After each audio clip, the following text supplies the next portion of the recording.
সম্পূরক বৃত্তি ও কেন্দ্রীয় ছাত্র সংসদ নির্বাচনের রোডম্যাপ ঘোষণা সহ ৩ দফা দাবিতে এবার অনশন শুরু করেছে জগন্নাথ বিশ্ববিদ্যালয়ের আন্দোলনরত শিক্ষার্থীরা। ১৬ সেপ্টেম্বর মঙ্গলবার দুপুরে বিশ্ববিদ্যালয়ের ভাষা শহীদ রফিক ভবনের নিচে ৩ দফা দাবিতে এ অনশন শুরু করেন শিক্ষার্থীরা।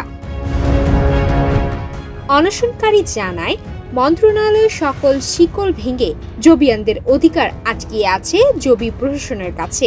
নানা কারণ দেখিয়ে প্রশাসন শিক্ষার্থীদের অধিকার বঞ্চিত করে রেখেছে।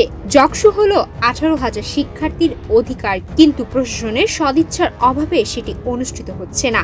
একমাত্র স্মার্ট সিটি বসুন্ধরা, আধুনিকতায় এক ধাপ এগিয়ে। প্রশাসনকে দ্রুত তফসিল ঘোষণার আহ্বান জানাচ্ছি। শিক্ষার্থীদের ৩ দফা দাবিগুলো হলো, শিক্ষার্থীদের সম্পূরক বৃত্তি কবে থেকে কার্যকর হবে তা স্পষ্ট করতে হবে। শিক্ষার্থীদের ছাত্র সংসদ জকসু নির্বাচনের রোডম্যাপ ঘোষণা করতে হবে। ক্যাফেটেরিয়ার ভর্তুকি প্রদান করে স্বাস্থ্যকর খাবার নিশ্চিত করা এবং কেন্দ্রীয় লাইব্রেরিতে সুযোগ সুবিধা বৃদ্ধি ও শীততাপ নিয়ন্ত্রণ নিশ্চিত করতে হবে।